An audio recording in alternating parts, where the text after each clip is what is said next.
Hey guys, it's Jarrodfeng here, and welcome to Rapid Recap, the show where I take an episode of anything and give you the rundown in a more timely fashion. Conveniently enough, Season 7 of MLP just premiered, so we're going to be taking a look at the first episode, Celestial Advice. Here we go.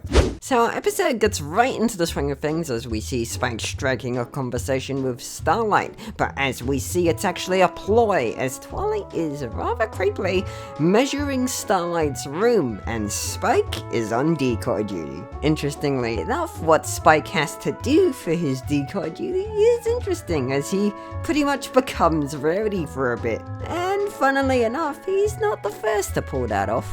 Eventually, through rather forceful means, Spike succeeds in his decoy mission and Twilight gets what she needs. And it's revealed that Twilight was actually measuring the specifications for a special mirror for Starlight's room. How nice. And Spike references Twilight with a rather cool nickname, Sparkle. Sparkle?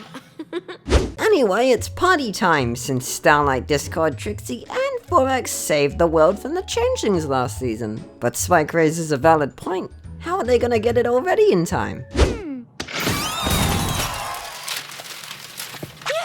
Oh, Pinkie Pie. That's how.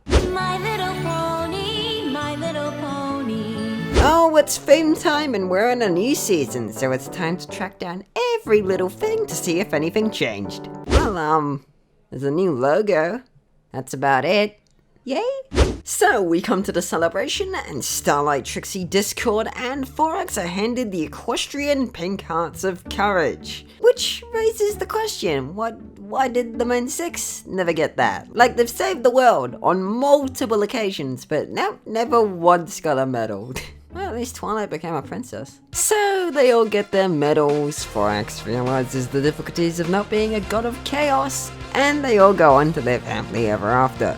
Until Twilight realizes she's not sure what to do next with Starlight, and that she may have to send her on her way.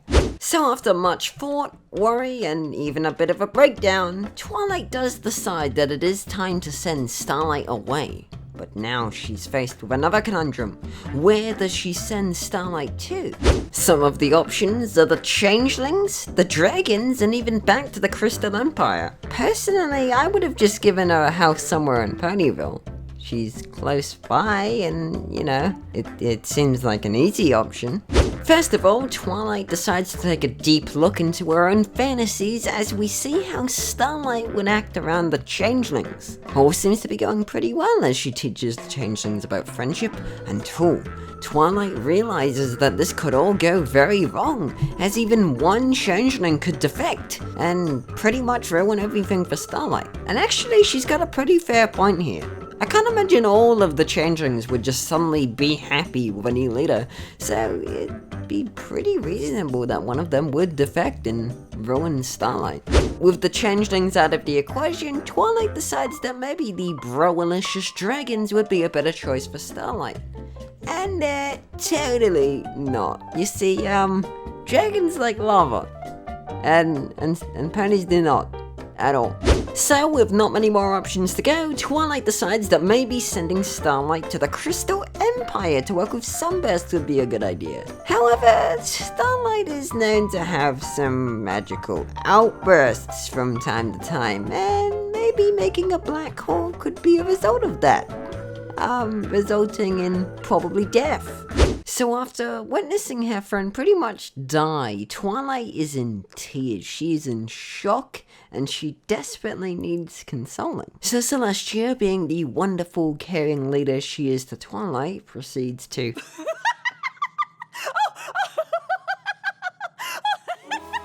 Are you laughing at me?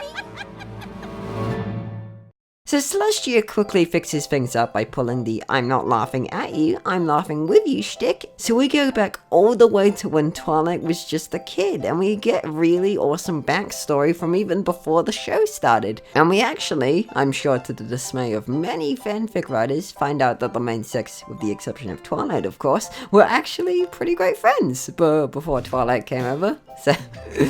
there's that. After Celestia's story, we get a really neat emotional moment between Celestia and Twilight, which I think is something we really wanted for the past few seasons now, namely from a Celestia episode. This speech really makes Twilight realize what she has to do with Starlight, and she decides, just like how Celestia did with her, that she needs to send Starlight out on her own, spread her wings, and really let her make her own decisions about where she goes. In the end, Starlight decides that she's not quite ready herself to go out on her own and stays with Twilight. Twilight, in response, gives her that mirror she had from the very start of the episode. The mirror that would originally be a gift about the medal, then would become a going away present, and now became a present to signify how much she was happy that she was staying. Also, there's that really neat continuity there where Twilight says that she measured it herself. Also, Hasbro, I know you're a toy company, so you know that thing just before the credits that just cleaned everything up like that? Could you sell that, please? That'd be great.